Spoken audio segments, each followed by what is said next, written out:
So, you know Discord's API rate limit documentation page? I'm sure you frequently visit it, like most people. But did you know that on the page, hidden somewhere is an embedded link? No, not this one. Or this one. Just scanning the page probably won't make it obvious, so let me point it out here. See this colon? It's actually blue. That means if you click on it, you get sent to this page, which features a cat in a rocket going into space with various things falling, and a timer for how long you've been rate limited. Quote unquote rate limited at least. If you click anywhere, a song will play and you can shuffle through their playlist. They seem to have a pretty big selection, but I don't want to play any of them because I have no idea if they'll get my channel a copyright strike or not. It's mostly just a nice secret. It's like knowing where a hidden entrance in the house is. Oh yeah, and thanks to Then for telling me about that, by the way. Alright, today's title question. You may have already forgotten about it since you clicked on it a whole minute ago, but Yahaya Mice himself asked me if you can get a final smash during sudden death. I imagine this is the type of question that sounds incredibly simple at first until you realize that you've probably never seen any type of item in sudden death, outside of, you know, bot bombs. Also, quick fun fact, but what Steve's inventory is in sudden death will be whatever it was beforehand. So we see that they just barely finished crafting diamond tools here, so they have full inventories and diamond tools in sudden death. Here they have nothing and have the usual loadout. And here Steve has a half-empty inventory with iron tools, and Enderman has a completely empty inventory with wooden tools, etc, etc. Anyways, back to the actual prompt. Even if you had items enabled in a match, none of them will be spawning during sudden death. Not to mention how you're only likely able to stay alive for like 30 seconds max. Even if we go into our absolutely safe capsule, only bob bombs will be spawning no matter how long you stay. If you go into the camera, you can see this. Sometimes you see what looks like an attempted item spawn, but nothing happens. And I believe this is a bob bomb trying to spawn, but failing. Either because it's technically off screen or because there's no stage below it. But this isn't the end for us. There is another way to get final smashes after all. We can try turning on the final smash meter and see what happens. Since no item has to spawn and only damage has to be dealt or time has to pass, it should be able to work in this absolutely safe capsule, right? Well, when we get into sudden death, it turns out that the final smash meter just stops working. No damage or time will cause it to increase any. We even dealt enough damage to have Sephiroth's wing disappear, which took a lot of time and damage. And the final smash meter didn't budge once. As a final test, I decided to make a spirit set with Geese Howard, whose ability is to drastically increase the final smash meter charge rate when you're at critical health. You can see it here with Shulk, it charges incredibly quickly, and you can tell the spirit effect is taking place due to the greenish bluish glow around him. And when sudden death starts, both Sephiroth and Shulk have this glow around them. Yet, again, their final smash meter isn't budging an inch. So as far as I can tell, it seems impossible to get a final smash in sudden death. And this seems very intentional by design due to how the final smash meter was made useless in this environment. I'm not entirely sure, but I guess it makes sense considering how some final smashes mess with the screen and stuff. So I guess it was just a precaution to avoid any unnecessary nonsense there. It's a bit disappointing, but I guess it makes sense. Still talking about final smash meter spirits, Kratos gives me a fact about the Nightmare Wizard Spirit. The Nightmare Wizard Spirit's ability is Final Smash Meter Jam, which slows down the charge rates of your opponent's Final Smash meters. Considering it's passive and constant, it makes for a pretty nice ability. But the thing about it is that it actually stacks. What I mean is that if there's more than 2 players in a match and all of them have this spirit, it's like each individual is getting double the amount of Final Smash meter slowdown. Compare the charge rates between the normal Final Smash meter, the 1 jam variant, and the 3 jam variant, all shown at the same speed. The 4-player free-for-all example isn't completely accurate since I accidentally took some damage from the CPUs, but it wasn't much, so the general idea is still there. It is way slower. And when you mix this in with an 8-player match, that's 7 layers of Final Smash meter jam being applied. And this is how far I got after about 10 minutes. Do you notice the difference? Not really, right? And the meter is going up, looking at the other CPUs who actually were doing damage and stuff. Their meters did go up, but very barely. I think it would take about an entire day of waiting to fill the meter under these circumstances, assuming you don't take or deal damage. But even outside of these extremes, the spirit can be nice to only slightly nerf how fast the Final Smash meter charges. So if that type of rule set is something you've been thinking about doing, oh, there you go. Next up, Papero gives me a funny fact regarding Ridley's side special and the bunny hood. This will just be easier to show you than to echo the question. Look at the speed Ridley goes here in this infinite side special setup. This is of course the usual speed of his side special. It's pretty fast, right? Well, if Ridley equips a bunny hood before he does this, he'll be the same speed. This is because Ridley's speed doesn't actually affect the speed of his side special, which we'll see even better later on. But the thing is, once the bunny hood falls off, thus making Ridley technically slower, now his side special gets affected. It's slower. Not way slower, but I still think it's pretty noticeable. So my first thought is, can we make it go slower? First things first, I made a stage with strong wind going horizontal, and portals as far apart as I could make them, just barely letting Ridley keep his side special out. Then I waited for the bunny hood in the sandbag and then initiated. It was pretty slow at first, but once the bunny hood went away, it went really slow. Super slow, it's actually kind of hilarious. And yes, this should hypothetically last forever, as sandbag shouldn't be able to leave Ridley's hands, and the portal setup cannot be ruined as long as player 2 doesn't do anything to mess it up. But of course my first thought was, can it go slower? To start, I tried using a super slow spirit to see how it affected Ridley's side special, and like I thought, even though Ridley himself is incredibly slow, his side special is the same as normal. So it seems that what makes the bunny hood thing occur is the fact that his speed changes during the side special. So I grabbed a temporary speed boosting spirit, the one that boosts your speed for a bit when you eat. And then I used that. And sure enough, this will also decrease your speed during Ridley's side special once it runs out. But the thing is, if you stack this with the bunny hood, nothing extra happens. Only one of these slowdown effects gets applied, it seems, as once the bunny hood falls off, Ridley's speed doesn't change again. So as far as I can tell here, there seems to be only one tier of slowdown that Ridley's side special can undergo. So for what I can think of at the moment, this speed of Ridley's side special against the harsh wind with the slowdown of the bunny hood is as slow as he could go for now. If you think of anything else to make it go even slower, let me know down in the comments. And of course, if you haven't already, subscribe to the channel so you can watch any and all future videos of the casual nonsense, useless information, sometimes useful information, and just fun Smash stuff all around. With the YouTuber shtick out of the way, let's move on. This quick prompt from Potato also talks about the bunny hood in regards to the warp star. That is, the jump that your character does after you land the warp star is actually based around your character's jump, being a little bit higher.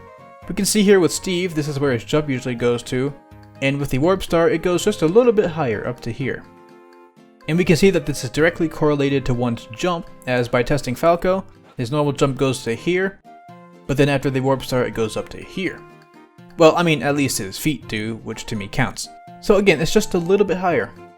This in and of itself is fairly interesting, but again, we can add in the bunny hood to make it a bit crazier. Steve's normal bunny hood jump goes to here, which is honestly not much higher than normal. This character's jumps are awful. But then when you land from the warp star, it goes all the way up here, way higher than before. Going to someone like Falco, whose jump is already really high, we get the warp star jump that is really high. But you know this channel by now, we need more. So I went and created a spirit set with 3 lightweight supports. And while Steve is still barely going anywhere, Falco goes incredibly high. Unfortunately, the Rex Spirit doesn't affect jump height, but that's fine because look at how high he goes with the bunny hood. Unfortunately though, when I went on the warp star and landed, I only went this high. And when I use the warp star without the bunny hood on, I only go this high, which isn't as high as my normal jump here. So it seems like, similarly to before, the unique effect the bunny hood has here doesn't take effect with spirits. So this is about as high as you'd be able to go with this method. A bit disappointing, but this is still pretty cool, I guess. I mean, I can still use it, you know? Hands off my... Next up, Lonnie on my Discord showed off a really interesting glitch involving Steve and his Anvil. This glitch is really interesting, so first I'll show you how to do it. The timing is pretty precise and I still haven't come up with a really consistent setup, but the basic idea is to get swallowed around the same time that you spawn in your Anvil. And then you're left with this, an Anvil constantly falling. Even if Steve gets KO'd or tries to spawn in another Anvil or whatever, it'll still be there. And it is solid, so characters can stand on it. And you can even run into it, which allows you to roll way farther than before. Notice how Steve's roll normally gets him to the crafting table here, but now it brings him way past it. This happens with other characters too, since I guess if you run into the Anvil, when you stop, the game sort of overcorrects and pushes you back more than normal. And yes, you can mine on it too, basically becoming a free source of iron-based materials for Steve. That's actually why I use Smashville here. If you do this on an Omega stage, you'll just get a bunch of the same miscellaneous stuff as before. Now you might be asking why King DDD hasn't been hit by the Anvil. You're technically not wrong, but the thing is, he was hit by the Anvil at the very beginning of the setup, remember? Here, he got hit. The thing about the Anvil and most attacks in this game is that they're only set to hit once when they're spawned. Once they've hit a target, they won't deal damage to that target again unless specified to do so, like a special property of the move or something. So if we spawn in another King DDD CPU, they can get hit. Once. And if you have the CPU get hit, despawn it, and then respawn it back in, it still won't get hit. So the property is sort of logged right into the Anvil. This doesn't just apply to players too, it seems. If I place TNT on top of the Anvil, it'll get launched. But if I do it again, it won't anymore, because the TNT has already been hit by the Anvil. The same is true for King DDD's Gordo. It'll get hit the first time, but all other times it won't. Now Steve's blocks are a bit more unique. I've seen them get hit several times at seemingly random intervals. Sometimes I'll place them all around and nothing happens, other times one right here might get hit and the rest might not. It seems like blocks can get hit from all over the place, but they're really funky and I couldn't really pinpoint any sort of pattern with them. So yeah, most of the time they won't get hit after they do at first, but I don't know. And items. They'll only be able to get hit once after you spawn them, just like the other things. But if you spawn the item in again, then that new item can be hit still. So the Anvil isn't really logging in that entity the same as before. This is all cool, but I think the biggest aspect about this glitch is how it makes Steve completely unable to use his Anvil. Like, at all. Which is hysterically bad for him. I was also curious about staling, so I turned it on and did the glitch. And the first DDD CPU took 10.5% from it, but so did the second one. And I believe the original DDD took 12.6%, either because that's adding the damage from the grab release, or because he got hit by a different hitbox. Either way though, it doesn't seem as though staling is applied, which makes perfect sense, because this is still technically the same move, and staling only gets applied per different move use. Now for the setup. I must first mention that you can do this simply by running into King DDD's inhale and using down air. This works perfectly fine as you can see here. But I like to do the setup that I was shown, where I place the Anvil down first, get into the position, and spam down air until the Anvil becomes available again. It just feels a bit more consistent to set up. But basically the general idea is simple, just down air and King DDD's inhale. You want to time it to where DDD inhales you and not the Anvil, but the Anvil still comes out. If you're too early, you'll just get inhaled but no Anvil will come out, and if you do it too late, the Anvil will get inhaled, not you. Like I said, I don't really have a concrete consistent setup for this. I usually just spawn in the Anvil, wait for like a second, double jump above the inhale, and use down air twice. But it's definitely a trial and error thing, very precise and weird. And of course, I did try this with Kirby too, and tried for quite a bit, but I was never able to get the glitch to happen.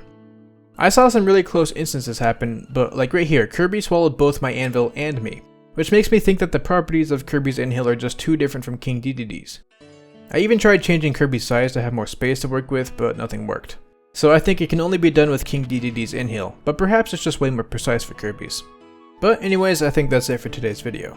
I'd like to thank my beautiful patrons Nestor Franco, Sashanks, Skully, Burbo, Hobo King Niklz, Raighne, TheRealFxdeYT, BG, Dameplay, Feurolant, Parade Dino, Blizwald, Frank Nieto, Glaceon, Jigs, Keckothedragon, Sky, and Stan Luna. Whew, that was like my 8th take. As we know, by the time the video is uploaded, that means tomorrow is Nintendo's E3 presentation. And while there's already been a lot of exciting announcements, for me, someone who primarily consumes Nintendo content, tomorrow is the big day. I don't know what exactly we'll be seeing, but if anything is a practical guarantee, it's probably the next Smash DLC. So I'm going to be getting my streaming setup prepared to live stream that event and chill with y'all, so be sure to subscribe and get ready for that if you're interested. Outside of Nintendo stuff, recently the GOAT Dan Salvato announced Doki Doki Literature Club Plus, an expansion of the base DDLC game made for PC and consoles. I've already pre-ordered the Nintendo Switch bundle, and I'll also probably buy the PC version too. You probably don't know this about me, but DDLC is one of my favorite games of all times. I rarely think about it when I'm thinking about my favorite games lists because it was more like an experience than a game for me. But this game actually took over my life for a few years back when it was released, and left a huge mark on me, so I am absolutely hyped about this news. Honestly, probably more hyped than I'll be for most of the Nintendo announcements. That's how much I love this game. So yeah, tell me your thoughts in the comments about any of the neat facts I went over today, or your E3 predictions or hopes, or your thoughts on Doki Doki Literature Club, one of my favorite games, because I love talking about it. I might even try to make a video about it. I don't know how that's gonna work, but we'll see. And with that, keep up the good work, stay casual, and I'll see y'all later.